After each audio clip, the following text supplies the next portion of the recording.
ये जोत के डगमगाने से अपने मन को और अपने मन के विश्वास को मत डगमगाने दो। जोत की लौ डगमगा रही थी, वो तो तुम्हारे मन की परीक्षा ले रही थी।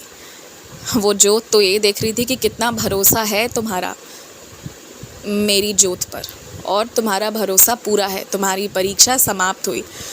अब आँख बंद करो, दिल पर हाथ रखो और कहो अपने आप से कि मेरे संग संग बाबा हैं और इसलिए कोई तकलीफ़ नहीं आएगी। अब मैं जहाँ जाऊँगा, जिस जिस क्षेत्र में जो जो करूँगा, सब अच्छा होगा। मुझे अब सिर्फ अपने मन को एकाग्रचित करना है, अपने स्वास्थ्य पर सर्वप्रथम ध्यान देना है, उसके बाद अपने कार्य क्षेत्र पर ध्यान देना है, अपने मुस्कुराने ठहाका लगाने का इंतज़ाम भी रखना है। बस इतनी बातें अपने आप को समझा लो। और ये भी याद रखना कि जाने अनजाने मैं तुम्हारा ध्यान किसी ऐसे व्यक्ति से नहीं हटने दूंगा जिसका हिस्सा तुम्हारे पास है। तुम्हें मैं किसी का ऋणी नहीं बनने दूंगा। इसलिए तुम्हें निश्चिंत होकर अपने आगे के सुखद जीवन की ओर प्रस्थान करना चाहिए बिना घबराए। और एक और बात, या कह लो एक शिकायत, मैंने तुमसे कहा है ना, प्लास्टिक की बोतल में पानी मत पियो, प्लास्टिक के डब्बे में खाना मत खाओ या खाना मत रखो, तो फिर वो तुम क्यों करते हो? देखो, इस मामले में आलस मत करो। चाहे बहुत सारे काम भी तुम्हें करने हैं, लेकिन ये एक बहुत छोटी सी मामूली सी बात है। इस संस्कार को ग्रहण करो।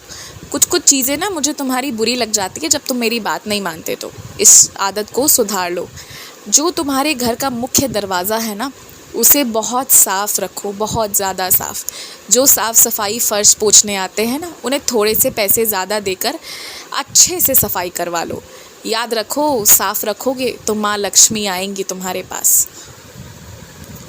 और मेरे सामने आकर बैठा करो, विनती किया करो। पूरे दिन की थकान जो है ना, वो दूर हो जाएगी, अपने आप दूर हो जाएगी।